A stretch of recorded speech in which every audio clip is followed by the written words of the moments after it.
Hello guys, good morning. Time check here in Texas, 7:45 in the morning. Our temperature here guys is 13 degrees, very cold.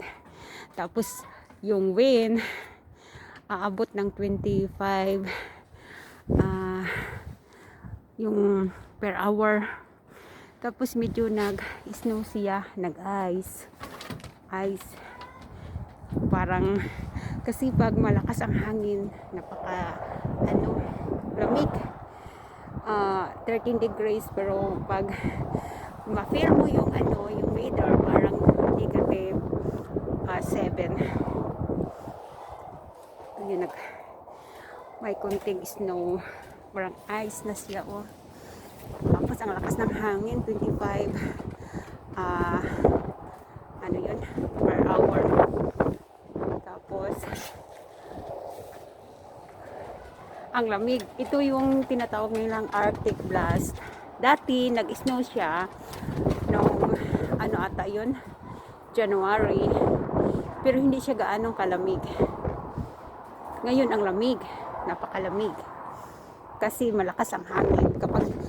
Kapag malakas ang hangin, napakalamig. Ito yung mga guys. Yan, nakaglaba ko kasi ang lamig talaga. Tapos yung mga alaga kong kambing at saka manok. Yung manok, pinalabas ko. Pero yung kambing, hindi ko pinalabas kasi wala naman silang makain na yung grass kasi mayroong snow, nag-snow yung grass. Ayan, binigyan ko na lang ng hay. Yan.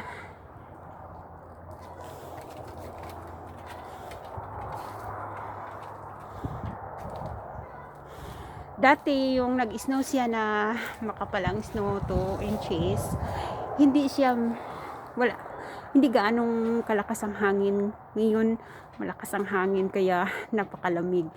Yung 13 degrees Fahrenheit, yun sa labas yun, pero pag sa loob ng katawan mo, yung feel yun, yung parang minus 7 yung feel mo, yung pamatsyag mo ba.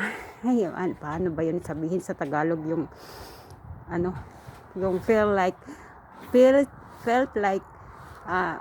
minus 7, pero 13 Fahrenheit yun, degrees Fahrenheit, kasi Fahrenheit ang gamit dito.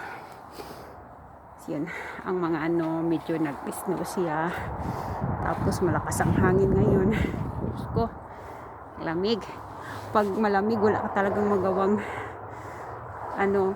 yung mga plano mo sa araw na to, hindi mo magawa kasi ang lamig. Yeah. Gusto ko sanang yung gusto ko yung yan, yung na yan, i-transfer ko doon sa dito banda, kasi sa umaga mainitan siya. Kasi pag dito hindi siya mainitan, natakpan siya dito sa building na to. Kaya mas maganda yung tanim na sa umaga mainitan siya. Kasi malapit ng spring. Pagkatapos nito spring na. Pagkatapos ng February, mga March or April, spring na siya. Ayan.